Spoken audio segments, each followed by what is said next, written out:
Hello. All right, we're going to go through a little tech tip on Google Drive, keeping your Google Drive organized and how it connects with our Google Classroom, and talk a little bit about some things to avoid bad habits when it comes to working with our Google Drive. First thing that we should look at when we're talking about a Google Drive is just what is Google Drive and other cloud storage systems.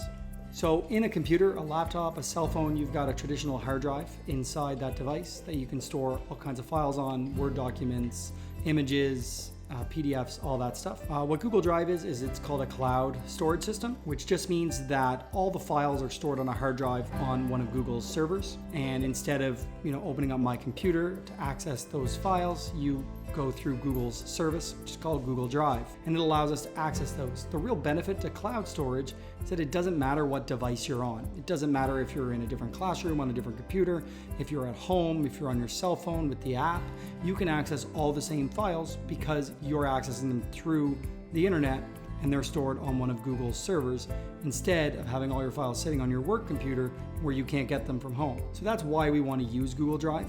It also has a lot of other benefits like auto-saving files, the ability to share and collaborate with others. That's why Google Drive is helpful to us, and that's a little bit about how it works. So let's go ahead and jump into Google Drive, and we'll go through a few different topics about how we can use it and how we can organize it. So here I am in Google Drive in my Chrome web browser. Now, a couple of things that I'll point out for you if you've never seen them before. One is you can actually log in to the Chrome browser with your GNSPIS account. Up in the top right-hand corner of Chrome, there's a little bubble where you can click and you'll see that I'm logged in here. But if you're not logged in, you can choose to log in or add a user. And the nice thing here is when I'm logged in, everything is synced for my GNSPIS account. So if I'm on a Chromebook or I'm on a different computer at work or at home, when I'm logged into Chrome, all of my bookmarks are here. My passwords that I save with Google are there and ready for me to use. So there's just one little thing that I'll add in. For accessing Google Drive, there are a number of ways to get into Google Drive. One way is on your bookmarks bar in Chrome, there's an Apps. And if you click on Apps, you might see something different than what I see, but Google Drive is typically there as one of the options. So this is one way we can get to Google Drive. Another way that people typically get there is if you're in any other Google service. So if you're in Gmail or you're in Slides, there's a little 9-dot or 9-square menu in the top right-hand corner. If we click on that, it's going to bring up different Google apps or different Google services that we might want to access. One of those being Google Drive. So there's a few different ways that we can get in to Google Drive. So next up, let's just talk about some of the sections that we'll see when we're in Google Drive. So there's a quick access menu along the top, and this is going to be directly related to documents that we've had open recently. Along the left-hand side, we'll see a few options. We can have the new, where we can create new Google documents. There's priority, things that we've flagged as a priority.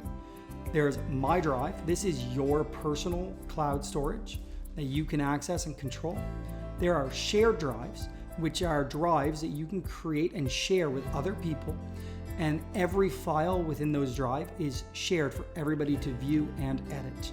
So we'll use those sometimes. They used to be called team drives, and they allow you to share documents with a group of people that you're going to regularly want to be sharing with. There's the Shared with Me section. Now, this section for classroom teachers who use Google Classroom has really become a bit of a nuisance. And the reason for that is that every time a student turns in an assignment in Google Classroom, by default, that assignment is shared with you from the student. So if you have 30 kids in 4 different classes and 120 kids, and they all turn in an assignment, then your Shared with Me is now going to show all 120 of those shared documents. So it is useful in a sense that it helps you see documents that are owned by somebody else, but you have access to. However, it tends to be easier to access student documents through the Google Classroom interface than trying to do it here in Google Drive, especially since students have a really bad habit of not naming their Google documents. We'll talk a little bit about that as well. And one of my favorites is the recent. So if you don't see it here on your quick access, but you know you've been editing it or using it recently, you can go to the recent tab and you can see all of the recent Google documents that you've been working with. So I'm going to start off in My Drive. We're just going to go through a couple of quick things that you can do in here. One of the folders I'll talk about really briefly, and anyone who uses Google Classroom will have this folder. It's called Classroom. If I open that up, Every time you create a Google Classroom, a folder is automatically created that is shared with all of the students in your class. And everything that happens in that classroom in terms of copies of files or work that students submit can be found in these folders. I don't use it very often because I typically will just use the Google Classroom interface, but it's good to know where it's stored on your drive and that you don't accidentally go and delete it or something like that. So what I will do is I will create a new folder in my Google Drive. So I'm going to go to New, and I can create a new folder. You'll see some other options. I can upload a file, upload an entire folder from my local hard drive. I can create a doc, a sheet, a slide, or more, like a form or a drawing or a map or a Google site. We're going to start with a folder. So I'm going to call this Organization. Enter. It's working here. So I can go and find that. I've got everything sorted in alphabetical order right now. Let's jump down and have a look. So here's my folder. I can go into that. Now let's just say I wanted to put something into that folder. Okay, so I've got this Google slide here. Now maybe I want to put the slide directly in that folder just to organize it a little bit, or maybe I want to make a copy of it in the folder so I don't mess with the original. So let's just say I want to actually put it into that folder. So I'm just going to drag that. You can see it's highlighting which folder. If I keep dragging up, we wait a little bit till we get up into the O's. And there it is. So there's my organization folder. I can let go, and it's going to move that file, that Google slideshow, into this folder. Okay, so it has been moved from my drive into organization. So if I go in there and I have a look at that, double click brings me in. So there it is. You can rename documents as well. So if I don't like that name with the 00, I can right click on the document. Lots of options here. Share is one we'll talk about in a second. I can rename. So if I'm not happy with the name of that file, I can do that as well. So maybe I take out that 00 at the beginning. And I hit OK, and you'll see the name has been changed. You can right click on a document and you can share. So if I wanted to let Jen Osmond have access to this file, I can do that here in the share dialog. So if the person has a GNSPIS account, we can just type their name and it'll let us find them that way. If not, you'll need to know their email address or have them in your contacts. So if I type Jen, I can see she comes up there. If I click on her, it'll give me the options of how I want to share. Do I want to make her an editor on the file, which means she can change the file that I have on my drive? Do I want to make her a viewer or a commenter? A commenter lets her see everything and add little notes and comments. An editor lets her change and manipulate something that's on my drive so I can't necessarily get it back. And a viewer just allows her to see the content but not edit it. One thing I want to note really quickly is that by giving somebody view privileges of your file, you're not stopping them from making their own copy. And this is a common mistake people have with Google Drive.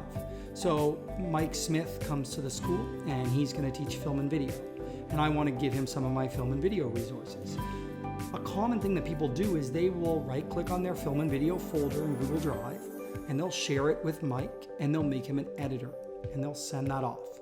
And then Mike goes in and says, well, I like this, but I'm going to tweak it a little bit. So he makes some changes to this slideshow and that assignment. And then I go in next semester to run my course and all my files are different.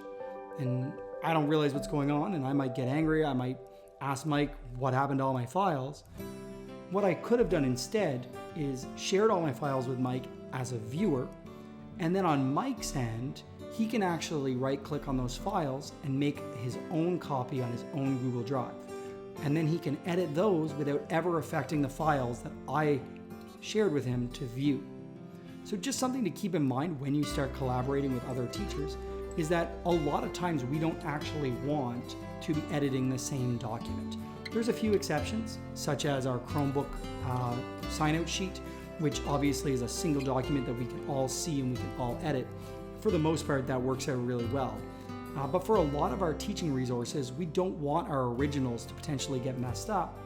And so it's totally okay to share with other people as a viewer and then allow them to make their own copies. And we should follow the same practice when somebody shares something with us. So to demonstrate that really quickly, I'm just going to hop over to Shared With Me, which I know I said can be a bit of a mess because of Google Classroom. But I just know that Jen shared this document with me earlier today.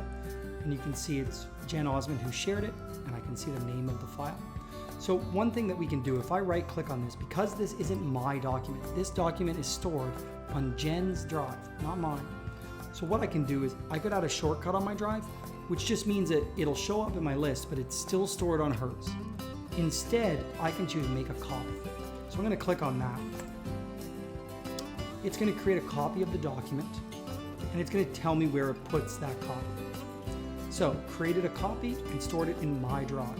I'm going to go to show file location, and it's going to bring me to show me that file that it just brought up. It's called copy of Reflex Arc Atom. Okay, so let's move that into our organization folder, and then let's rename it. So I'm going to right click on it, and you can also move files this way. I'll click on move to. It's going to bring up a little dialog box to help us navigate our folder structure. So I'm going to find my organization folder, scroll down here,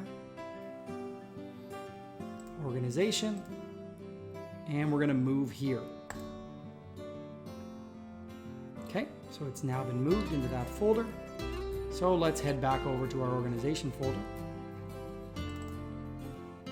So here we have the new document from Jen. Now this is my copy. She has no rights to this file. She cannot edit it. She cannot see the changes that I make, but it came from her. So without me affecting her document, I can now modify this how I need from my classroom. Now obviously you want to have their permission before you just start modifying something that they created. But other than that, this is a great way for us to share resources with each other. So there we go, got it renamed. Google Apps. Let's create a new Google file. So I'm going to create a new Google Sheet.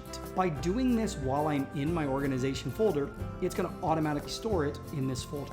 This is the way that I like to do things. So if I have a course folder for film and video and a module for short films, I'll go into that folder, and that's where I'll create the documents for short films. And that just makes it easier for me to find those resources later if they're not showing up in my recent. So I click on Google Sheet. It's going to create a new Google Sheet with a generic name, but it's in that folder. So I can rename this up in the top left-hand corner. My new sheet. And if I close out of it, you'll see, once this refreshes, there it is. And it's stored in this folder. So this is one of the many ways that you can create a new Google document and have it organized and stored in the place that you want it. So let's just go through a real quick workflow for how I might post some of this stuff that I've put in my new folder to the Google Classroom. So I'm going to go ahead and jump into Google Classroom. So I'm going to click on my little Google Apps, my little 9 squares, and I'm going to choose Classroom. I'm going to click on the classroom that I want to work with. So once I've chosen my Google Classroom, pop over to classwork here where we post assignments. And let's go to create. Depending on what we want. So if we want the students to actually be able to turn work into me, I can make it an assignment. If we want to do like an auto grading thing, we can create it as a quiz.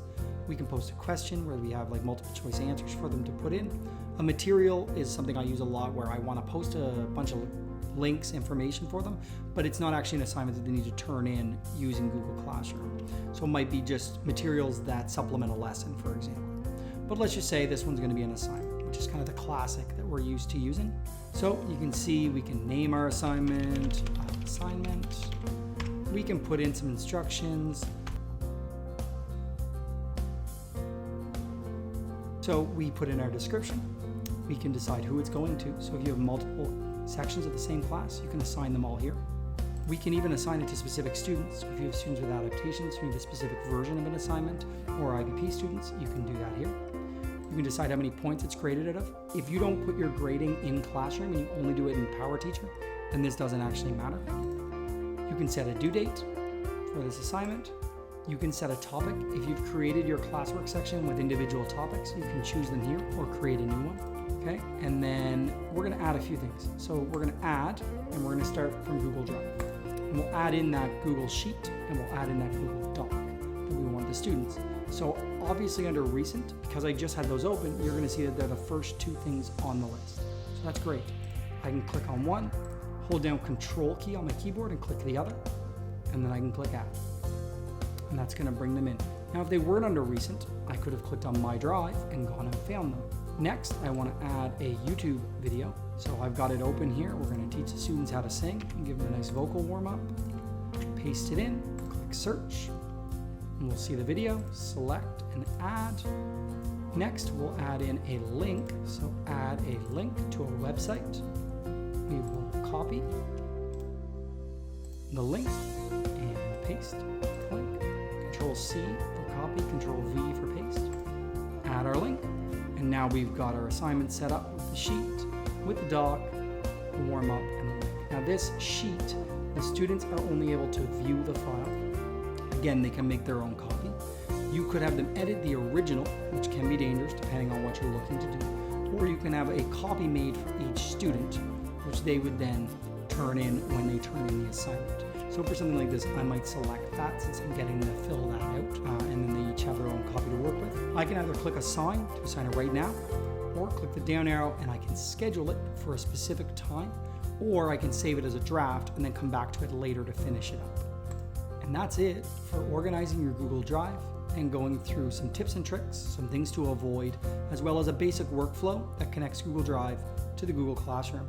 I hope that this video helped a little bit as we make this difficult transition to moving so much of our learning online. Have a good one.